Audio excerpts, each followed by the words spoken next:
दोस्तों, तो आज बात करते हैं हम कुंडली भाग्य के शो के बारे में। यानी कि आज के एपिसोड में कुंडली भाग्य के आज के एपिसोड में क्या हुआ, चलिए आइए जानते हैं। तो आज के एपिसोड की शुरुआत होती है राजवीर और उनके भाई द्वारा। यानी कि राजवीर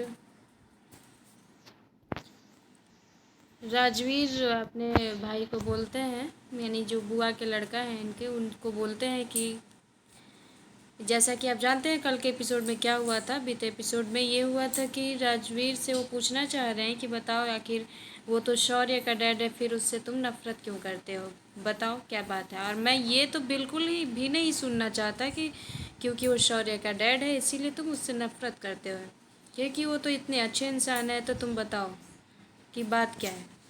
तो बोलते हैं अच्छा चलो, तुम सुनना ही चाहते तो मैं बताता हूँ। तो वो जो शौर्य के डैड हैं वो मेरे भी डैड हैं, इसीलिए मैं उनसे नफरत करता हूँ। और दूसरा ये है कि तो ये बोलते हैं कि शौर्य के डैड है, तुम्हारे भी डैड है, तो इसलिए नफरत क्यों करोगे तुम, अच्छा है कि डैड मिल गए तुम्हारे। तो ये बोलते हैं कि नहीं। फिर वो बात शुरू करते हैं, बोलते हैं कि हमारी मासी को हॉस्पिटल पहुँचना पड़ा उनके कारण। और तो फिर बोलते हैं कि वहाँ पे हमारे यहाँ किसी की शादी हो रही थी, मेरे साथ थी मेरी मासी, लेकिन उसमें से उनको एकदम पेशेंस अपना खो चुकी थी, दिमागी हालत उनकी ठीक नहीं थी। और उसमें ढोल ये सब बज रहा था जो कि उनको सूट नहीं कर रहा था दिमाग पे। वो एकदम बिल्कुल पागल की तरह हो गई थी और बोल रही थी कि ढोल और बंद करो, बंद करो प्लीज़, बंद करो, ये देखिए किसी की शादी हो रही है। उसी में वो बता रहे होते हैं ये अपने भाई को कि ये वहाँ पे सिचुएशन हो रहा था मेरी मासी के साथ, और उनको बोल रही थी बंद करने को। तो वहाँ पे उनके पेरेंट्स ने, जिनकी शादी हो रही थी, उनको ढकेल के बाहर निकाल दिया। और उनको बाहर निकाल दिया तो उनको किसी से सर पे चोट लग गई किसी चीज़ से, जिसकी वजह से वो अपना और संतुलन, दिमागी संतुलन खो बैठी और उनको हॉस्पिटल ले जाना पड़ा। और ये देख हॉस्पिटल, फिर वो बोलती है कि देख राजवीर क्या हुआ। फिर उनको हॉस्पिटल, मैं और मासी ले गए हॉस्पिटल। तो डॉक्टर बोला कि इनको खून की ज़रूरत है और इनका खून अनअवेलेबल है, यानी कि खून अवेलेबल नहीं है और ये पता नहीं कैसे बचेंगे, मैं नहीं जानता, डॉक्टर ऐसे बोलता है। तो फिर वो अपना खून देते हैं। राजवीर बोलते हैं कि मेरा खून ले लीजिए, मेरी मासी के लिए, लेकिन मेरी मासी को कुछ नहीं होना चाहिए। तब मैं गया तो मेरा खून मैच कर गया उनमें। तो मुझे समझ में आया कि कुछ ना कुछ गड़बड़ है यहाँ पे, क्योंकि मेरा खून इनसे कैसे मैच करेगा। किसी परिवार का ही खून परिवार से मैच करता है और बाकी तो किसी का इम्पॉसिबल होता है खून लेना। तो वो मैच कर गया और मेरी मासी सुरक्षित हो गई। और फिर मैंने पूछा अपनी मासी से, यानी जो मासी उनकी मम्मा से, उनको मम्मा समझते थे वो, तो उनसे पूछा कि मासी से मेरा खून कैसे मैच कर गया, क्या बात है मुझे बताओ। तो फिर बोलते नहीं नहीं छोड़ देना ये सब। फिर वो पूछते रहते हैं तो वो बताती है कि ये सारा वजह दी का ये हालत लूथरा परिवार की वजह से हुआ है। वहाँ पे उनका बच्चा एक खो गया, बड़ा वाला, शौर्य उसका नाम है, वो खो गया। तो मेरी मासी को घर से सब लोग बाहर निकाल दिया, उनके ससुराल वालों ने बोले कि जब तुम्हारे औलाद ही नहीं है तो तुम रह के क्या करोगी। ये करते हुए उनको घर से बाहर धक्का दे के निकाल दिए। वहाँ पे करण लुथरा ने भी उनके साथ ऐसा किया, ऐसे कि उनको नहीं करना चाहिए था। फिर ये सब सुन के फिर सबका पता लगाते हैं। फिर वो बताते हैं कि ये सारा का सारा हालत उन लुथरा परिवार की वजह से हुआ है। पूरा मेरी दी का हालत, उन लोगों ने मानसिक तौर पे मानसिक तौर पे वो अपनी हालत खो चुकी हैं पूरी। वो अपने वश में नहीं थी, वो पहले बहुत अच्छी थी, ऐसी नहीं थी। उन लोगों की वजह से ऐसा हुआ। एक बताओ कि एक औलाद की वजह से घर से बाहर कौन निकाल देता है एक औरत को, और वो कहाँ जाएगी। तो ये उन लोग की वजह से हुआ। मैं उसे छोड़ूंगा नहीं करण लुथरा को, क्योंकि उसने जो फिर मुझे पता चला कि मैं इतने दिन से जिसको मासी मासी बोल रहा था वो मेरी माँ थी, और जो मेरी माँ थी वो मेरी मासी है। तो मैं मेरी माँ के साथ ऐसे हालत करने वालों को मैं कभी नहीं छोड़ सकता। मैं करण लुथरा का हालत ख़राब कर दूंगा, इतना ख़राब करूँगा कि वो सोच भी नहीं सकता कि वो मेरा बाप है। फिर इधर तब तक इनकी पलकी और उनकी फ्रेंड आती हैं दरवाज़ा खटखटाती है, खोलते हैं तो देखते हैं कि पलकी है। वो मजाक करती रहती है उनकी पलकी की फ्रेंड। बोलती है कि ये देखो पलकी को तुमसे वो बताना चाहती है कि प्यार हो गया, तब तक वो मुंह बंद कर देती है। बोलती है कि कुछ ना कुछ बोलती रहती है दिन भर, ये मेरी फ्रेंड है जो हमेशा कभी चुप होने का नाम ही नहीं लेती, तो इसकी बातों का ध्यान मत दो। फिर उनको चुप करा देती है। उसके बाद वो लोग अंदर जाते हैं। किरण की बुआ रहती हैं और इधर वो बैठती है, बोलती है आप बहुत अच्छी हैं, आपके बारे में मुझे पता चला। इस पे वो खुश हो जाती हैं। सारी बातें चलती रहती तब तक इधर करण लुथरा अपनी माँ से बात कर रहे होते हैं। बोलते हैं कि हाँ मैं भी तो एक, अब मैं आपका लाडला बेटा हूँ ना माँ, तो देर से ही फ़ोन किया तो क्या हुआ, आप तो मुझे एक्सेप्ट करोगी।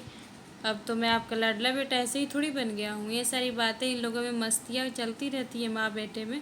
फिर वो बोलते हैं कि हमारे यहाँ आज आ रही हैं, कि काव्या आ रही है, उनकी बेटी है करण लूथरा और प्रीता की।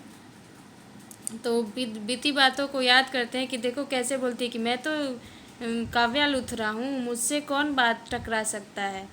ये सारी बातें याद करते तो फिर बोलती है कि बोलो माँ पापा ने क्या किया, मैं उनको बताऊँगा, लड़ाई तुमने किया, पापा ने तुमसे लड़ाई की है। ये सारी बातें बोलती हैं। तब तक वो प्रीता वैसे देखने लगती, बोलती है ऐसा कुछ नहीं बात है। फिर ये बोलते देखो ना एकदम माँ, लेकिन काव्या में प्रीता दे यहाँ देखिए बोल रही कि मैं तो करण लूथरा हूँ और मुझे कोई कुछ भी नहीं कर सकता जब तक मैं कुछ चाहूँ ना। ये सारी बातें फिर बोलते रहते। फिर बोलते कि माँ देखो ना एकदम काव्या में प्रीता की परछाई दिखती है, मैं इसीलिए उसको खोना नहीं चाहता। प्रीता नहीं मिली, उसके सहारे मैं जिया, काव्या के सहारे, क्योंकि वो मेरे पास थी, वो पूरी प्रीता पे गई है, तो वो नहीं रहती तो मैं नहीं जी पाता। ये सारी बातें उसे फिर वो तो आने वाली है, अब तो और मज़ा आएगा काव्या आएगी तो। फिर इधर ये लोग इनकी ननद और ये काम किचन में काम कर रही होती हैं। तब तक वो आती हैं करण की माँ और बोलती हैं कि आप लोग क्या कर रही हैं किचन में, आप लोग हटिए, मुझे इसमें करना है। तो वो कहती है कि आपको क्या करना है, आप क्यों ऐसे कर रही हैं, हम लोग तो पहले से किचन में थे और आप अभी आई हैं और हम ही को हटा रही हैं, क्या बात है। तो फिर बोलती है कि आप लोग क्या करेंगी, मैं तो जा रही हूँ कुछ बनाने अच्छा सा। तो वो ये बोलती है क्यों बनाने जा रही है। उनकी ननद बोलती है क्या बात है, ये इतनी फुर्तीली दिख रही है, इतनी तो कभी नहीं दिखती है। तो फिर वो बोलती है कि आज मेरी काव्या आ रही है ना मेरे घर, तो इसीलिए। तो बोली क्या काव्या आ रही है, ये सारे लोग खुश हो जाते हैं। तब तक इधर पलकी का मूवमेंट चलता रहता है, राजवीर का लव ट्रायंगल। तो ये देखिए वो कुछ सान रही होती है, यानी पकौड़े बनाने के लिए, तो मैदे में मिला रही होती है। फिर उसके बाद वो फिर वो बोलते हैं तुम अच्छी लग रही हो, ये सारी बातें होती रहती, तब तक तुम ये सब भी बना लेती हो। तो बोलते हैं हाँ क्यों नहीं। तो फिर इधर ये कहती है कि अब उनका बाल मुंह के सामने आ जाता है, और वो उनका हाथ चूँकि व्यस्त है काम करने में, तो वो हटा नहीं पाती हैं बाल। तो बोलती है कि अब मैं कैसे हटाऊँ, मेरा तो कपड़ा गंदा हो जाएगा। फिर बोलते हैं तुम रहने दो, हम हटा देते हैं तुम्हारे बाल। फिर उनका बाल वो हटाते हैं, ठीक करते हैं, सेट करते हैं। और उसके बाद इन लोगों में देखिए ये सारा चीज़ चलता रहता है, जो कि काफ़ी ठीक लगता है दर्शकों को। ये सारा मूवमेंट चल रहा होता है इन लोगों में। तब तक इनकी फ्रेंड आ जाती हैं, बोलती है कि मैंने सब देख लिया कि तुम क्या कर रही हो क्या नहीं। तो फिर ये बोलती शट अप, तुम जाओ अंदर, क्या बक रही हो, तुम जाओ यहाँ से। तो फिर बोलती एकदम चुप रहो, एकदम चुप, तुम ये सब मत बोलो। तो अच्छा अच्छा, तुम सब चीज़ करो और मैं चुप रहूँ, आई हो बड़ी चालाक। फिर इधर प्रीता कुछ पूजा की थाल में सिंदूर और फूल ली रहती हैं, वो शायद जाती हैं मंदिर में पूजा करने के लिए। तब तक उनसे बुक गिर जाता है उसमें से, वो बुक को उठाती है। फिर बोलती है कि बुक बुक क्यों गिर रहा है। तो फिर उसके बाद ये बुक उठाती हैं तो देखती हैं कि बुक उठाती है तो देखती है कि मतलब जब ही बुक उठा रही थी तभी पूरा उनका ट्रे सिंदूर का गिर जाता है। और सिंदूर का गिर जाता है तो ये देखिए ये गिर गया, अब ट्रे को उठा रही है। तब तक देखती है कि सिंदूर उनके माथे पे लग गया आईने में। तो ये देखती है, देखिए सिंदूर उनके आईने देखती है, आईने में उनके माथे पे, यानी कि जिसको मांग बोलते हैं, उस पर सिंदूर भरा जाता है। और उसके बाद वो सोचने लगती है कि ये कैसे हो गया। फिर वो उसको टच करके देखती हैं तो सच्ची में सिंदूर वहाँ जहाँ लगना चाहिए मांग पे वहीं लगा है। तो फिर वो ये सब देख के और फिर सोचने लगती हैं पुरानी बातों को। उनको अचानक से याद आने लगता है कि कैसे मुझे बोलता है, मेरी पहले शादी हो चुकी है, कोई शख्स था मेरे जीवन में ये सारा चीज़ वो सोचने लगती हैं। ये देखिए अपनी शादी की क्षणों को याद कर रही हैं कि कैसे मेरी शादी हुई, किसी से हुई है शादी, और ये सब देखती हैं। फिर उसके बाद ये देखिए मांग में सिंदूर भरा रहा है, वो ये सब देखती हैं। और उसके बाद वो पोंछने के लिए जाती हैं। तब तक जब ही पोंछने के लिए जाती है तभी फिर उनको याद आता है। तो ये बोलते हैं कि तुम तब तक वो शख्स का याद आता है, यानी करण का। तो वो बोलती हैं कि उनका नाम उनको नहीं पता होता है कि वही है वो।